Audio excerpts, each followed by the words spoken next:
তারা তো কষ্ট নাই, গরিবেরই তো কষ্ট। আসসালামু আলাইকুম। ওয়ালাইকুম আসসালাম রহমতুল্লাহি ওয়া বারাকাতুহু। চাচা কেমন আছেন? আলহামদুলিল্লাহ ভালোই আছি বাপ। একটু যদি নামাইতেন তাহলে একটু কথা বললে ভালো হতো। এটা ছায় নামান, বুঝছেন? নামান।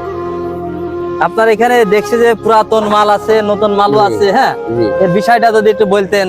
আমি এই নতুন মাল দিয়ে পুরাতন ভাঙিনি, নতুন মাল দিয়ে পুরাতন ভাঙিনি। আচ্ছা আচ্ছা, এগুলো ধরেন যে আমার কিনা আছে 90 টাকা পিস, বিক্রি করে 100 টাকা। মাশাআল্লাহ মাশাআল্লাহ। আমি কুষ্টা থেকে আনি, বিভিন্ন রকম জায়গায় যাই।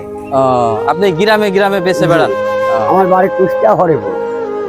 আপনি তো আসছেন এই সরোজগঞ্জ বাজারে, চাচার ছেলে মেয়ে? আমার 2 ছেলে 2 মেয়ে। সবাই কেমন, বিয়ের শাদী হয়ে গেছে সবাই? একটা মেয়ে বিয়ে হয়েছে, আর একটা ছেলে, বড় ছেলে আছে বড়, আর একটা ছোট ছেলে আছে, আর একটা মেয়ে আছে আপনার 5-6 এ পড়ে। আপনি এই সরোজগঞ্জ বাজারে থাকেন, কোথাও থাকেন? না, আমি থাকি না, আমি দিন চলে যাই। দিনে কিভাবে যাওয়া আসা করেন? যদি আমি ধরেন যে এখন যাই ঢাকা বাঁধবই, সরোজগঞ্জ বাজারে যাই, ওখান থেকে আপনার অটো উঠে চলে যাবো মনে আছে, বাসে চলে যাবো আমি কুষ্টিয়া। আসলে কষ্টের জীবন চাচা, বুঝছেন? এখন আমি গরিব মানুষ, এখন তো কষ্ট, গরিবের জন্যই কষ্ট। তারা তো কষ্ট নাই, গরিবেরই তো কষ্ট।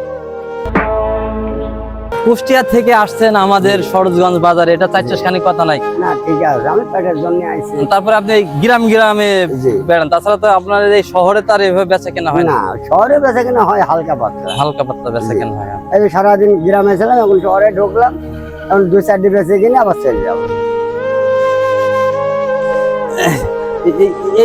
এইগুলা কেমন কি দামে বিক্রি করেন? এগুলো 50 টাকা করে বিক্রি করি। আচ্ছা, এখানে দেখতে পাচ্ছেন আসলে বিভিন্ন ধরনের থালা বাটি আছে। আসলে চাচা কুষ্টিয়া জেলা থেকে আসছে আমাদের সরোজগঞ্জ বাজার, চাচার সাথে সাক্ষাৎ। এটা আসলে গরিবের জীবন কাহিনী, বিভিন্ন চিত্র আপনাদের মাঝখানে ঘুরে ঘুরে দেখানোর চেষ্টা করে। আসলে এটা এক চাচার গল্প, জীবনের গল্প। আসলে বেকার ভাইদেরকে আমি লক্ষ্য করে বলতে চাই, দেখেন চাচা কুষ্টিয়া জেলা থেকে আসছে আমাদের সরোজগঞ্জ বাজারে। আসলে কতটা বেদনাদায়ক, কতটা কষ্টকর বিষয়, এগুলো চাচার মুখে শুনলেন। সে অটো ধরে যায়, যে সে আবার কুষ্টিয়া জেলা থেকে আবার এই সমস্ত জায়গা ঘুরে বেড়ায়। এটাই আসলে গরিবের জীবন কাহিনী। সবাই ভালো থাকবেন, দেখা হবে নতুন কোনো ভিডিও নিয়ে। আসসালামু আলাইকুম ওয়া রাহমাতুল্লাহি ওয়া বারাকাতুহু।